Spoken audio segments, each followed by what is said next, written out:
Ah, Venice. One of the most romanticized tourist destinations in the entire world. Everything about this place is iconic. The architecture, the museums, the gondoliers weaving their way through the canals. It's not hard to understand why tourists from all over the world flock to this island. I mean, look at it. But the popularity of Venice has a downside. It is the most expensive city in Europe for tourists, particularly when it comes to hotel prices. So we want to find out for ourselves. Can Venice be done on a budget? Welcome to the one and only Venice, the beautiful destination that everyone wants to go to. We're here at like a train yard that's on the side of an expressway. It is very, very different off the island. It's so funny. This is all like hotels and fast food restaurants. Not the nicest aesthetic over here, but it is definitely cheaper. We paid 90 euros for our night at the hotel. On the island, because there's not a lot of space at all, you're lucky to get anything under 200 euros for a night. Okay, our room is not gonna be ready for at least 3 or 4 hours, so we have to figure out what to do in the meantime. Now, because we're not on the actual island, it is kind of a process to get there. We have to take a bus and then take the water taxi. This hotel is so strange. It's like half hostel, half hotel. I feel like usually if you're at a nice hotel, they'd have a place to store all of your luggage, someone watching it, they'd have directions on where to go, what to eat, things like that. Here, they literally just have a closet with shelves to put your suitcases in. Anyone can get in there. We didn't put any of our valuables in there, so we're carrying all of that. This is the full budget experience, guys. We got up early, we took a budget flight from Belgrade at 7 a.m., and we're gonna see how little we can spend in Venice and still have fun. We're just walking along the Mestre train station where we think we can catch the number 2 bus down to Venice. And then we can get on the water taxi.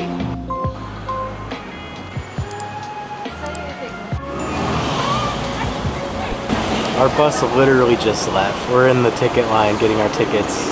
I guess that's all part of the budget experience. We're really trying to embrace that today because it's not gonna be fun at times. This bus is gonna take us directly to the island, and I'm not sure how much it costs yet. Our ticket from the airport was 10 euros, so I'm really hoping that it's not 10 euros.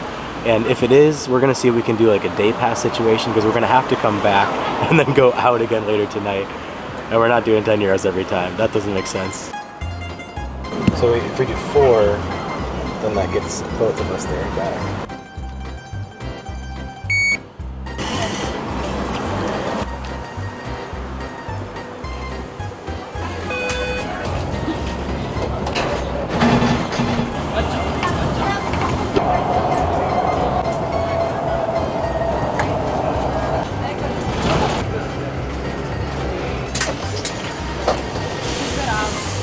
Doge.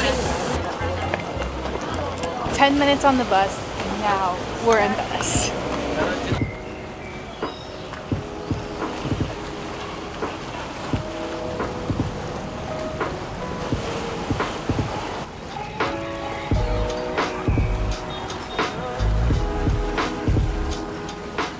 So far, what I think I've learned based on staying off of the island is that you kind of get to see the ugly side of Venice. It's very industrial over there. That's where all of the ports are, that's where the power plants are, all of the expressways with a lot of the traffic. And it just makes you realize like Venice doesn't exist in a vacuum. Things have to get here. Food has to get here, people have to get here, people who work here have to get here, and it has to be powered. Even with how magical this island is, they actually can't do real magic. They can't just create energy out of nowhere. So all of that industrious area, that has to exist in order to allow this. And if you take a taxi straight from the airport, or if you take the train in here, which literally comes right into the island, you never see all of that. And so far, it's just widened my perspective. By the way, gondola rides, definitely off the table today. We looked it up. It's a minimum of 80 euros if you do it during the day, but that's like a 30-minute ride. If you do a night gondola ride, 120 euros, which is 30 euros more than we paid for the hotel. Not happening today. So to be completely honest, we don't have much of an agenda today. We're just gonna kind of walk around and take it in. This is Sydney's first time here, so I can already tell she's just taken away by the beauty of this place. It is so amazing. And we're not even past the train station yet. Wait till you see the Rialto.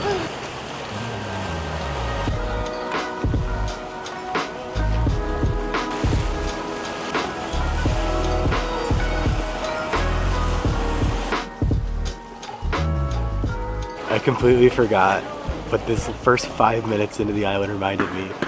Every time you're on one of these bridges, everyone stops and takes a picture because basically all of them, they have the view down the canal where it looks incredible.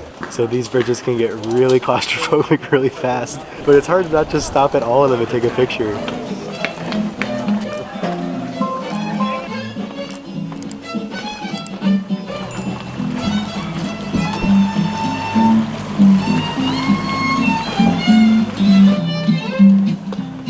Okay, we've made our first purchases here today in Venice.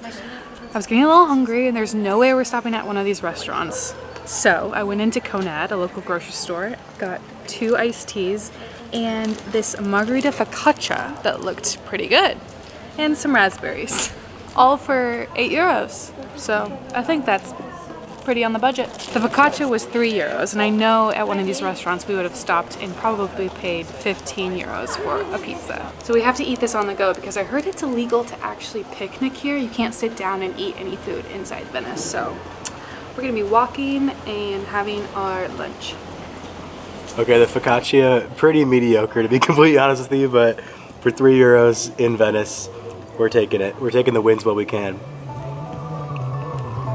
And Sydney was absolutely right when she was talking about the prices. They are so inflated here. It's the island mentality, whether it's Hawaii, Sicily, or Jamaica. It seems like if they can get you, they're going to because there's nowhere else to go. So especially if it's a place on the Grand Canal, you're gonna get like a very okay pizza for like €18. So raspberries and focaccia it is.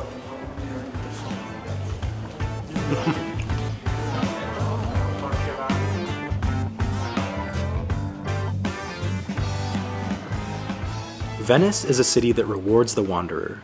It is the furthest possible thing from a city grid. There are no cars, no streets, no intersections, only winding pedestrian alleyways, and of course, the iconic canals. Definitely one benefit of staying off the island is that you don't have to deal with your suitcases on these small, narrow streets. The Republic of Venice was a revolutionary society in many ways, and this island city was their Rome.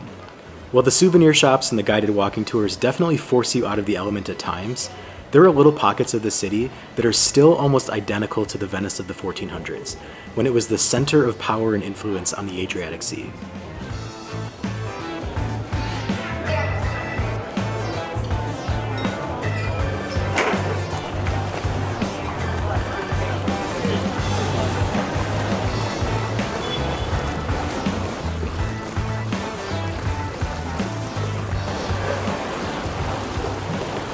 We just walked for 20 minutes and we're only just a little bit down the Grand Canal.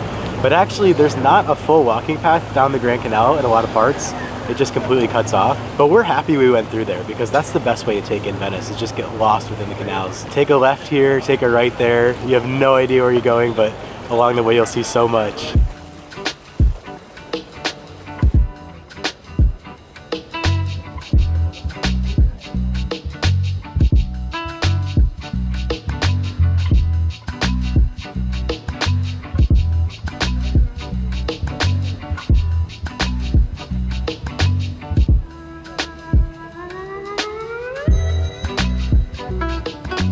There are just certain times I am totally okay being a tourist. I don't know why that word sometimes has a negative connotation.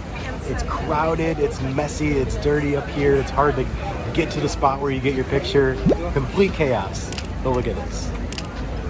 Look at that. That is why there are so many people here.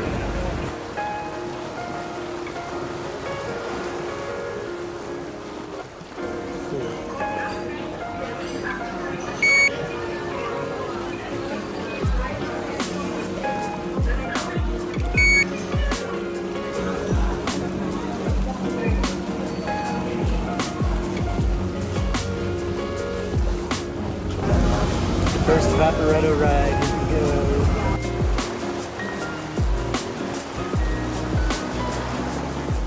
The canals are the lifeblood of Venice. This is how people get around, how food and supplies get to the restaurants, and believe it or not, how Amazon gets packages to Venetian residents. There are 150 canals in total, and all of them feed either directly or indirectly to the Grand Canal. This large serpentine waterway divides the island in two and provides an express path from the Santa Lucia train station all the way down to the Piazza San Marco. The Vaporetto, which is the public water taxi, uses the Grand Canal exclusively on the main island. However, the individual water taxis and the famous gondolas use the smaller canals as well. While the Vaporetto can get insanely crowded, it does provide fantastic views of Venice's most iconic architectural landmarks.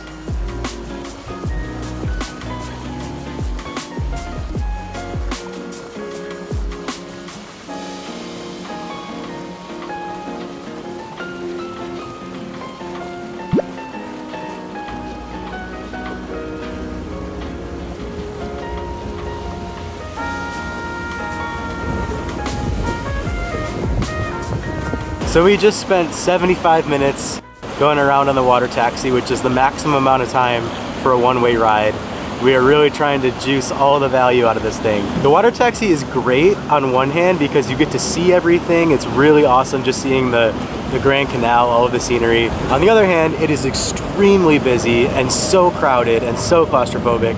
And there's people bringing like strollers on there, and there's people with like 3 backpacks and 2 suitcases, and it is just chaos. We're very, very happy we're off of it because we can feel like we can breathe again. That is a budget option right there. It is €9.50 to get a one-way ticket that can last you up to 75 minutes. We did find out that you can't go multiple ways. So if you get off and then you want to go back, they won't let you. It's for a one-way ride, but you can definitely ride it all the way down the canal, which is exactly what we did. That's a pretty good value, actually. For $9.50 here in Venice, amazing scenery. It's just about time to head back and check into our accommodation tonight. So we're gonna see what 90 euros will get us here in Venice.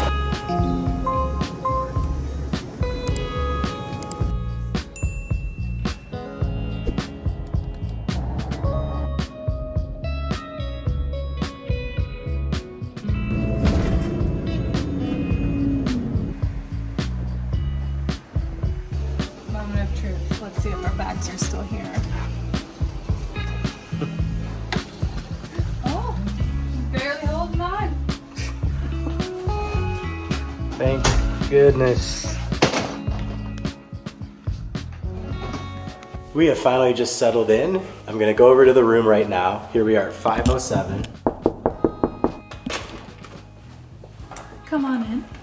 Well, there's not much. It's very, very basic, but we do have 2 double beds. We even have a TV. A very small TV. A desk area, which, sorry, we've already made ourselves at home a little bit. As funny as this may sound, the #1 thing we are excited about in this hotel room.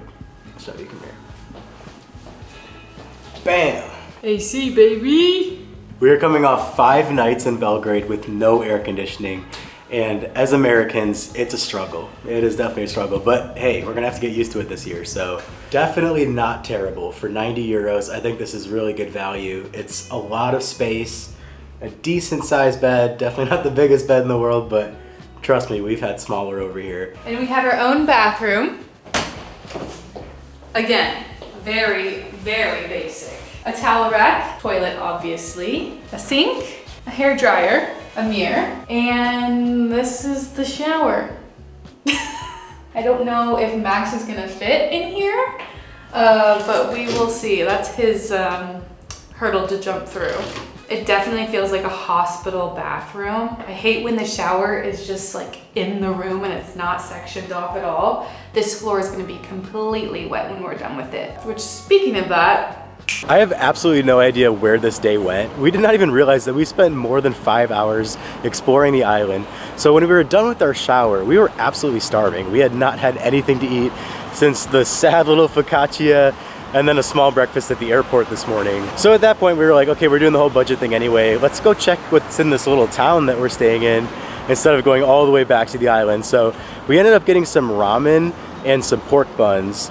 It was actually pretty good, I'm not gonna lie. My hopes were not high for this place, but that was a good ramen. That was a solid ramen experience. All of it under 30 euros as well. We would have stayed under 30 euros for the whole night if we didn't get some gelato afterwards. So I think at this point we're probably just gonna call it. This definitely was the absolute bare bones budget Venice experience. If you just go to the island for 5 hours, take in the sights, use the water taxi, and then come back and eat something off the island for a much lower price, that is the ultimate budget experience. But the good news is, because we went full budget today, we are going full luxury tomorrow. We are gonna absolutely ball out. We're gonna find every reason to spend money. So definitely looking forward to that. We will see you tomorrow.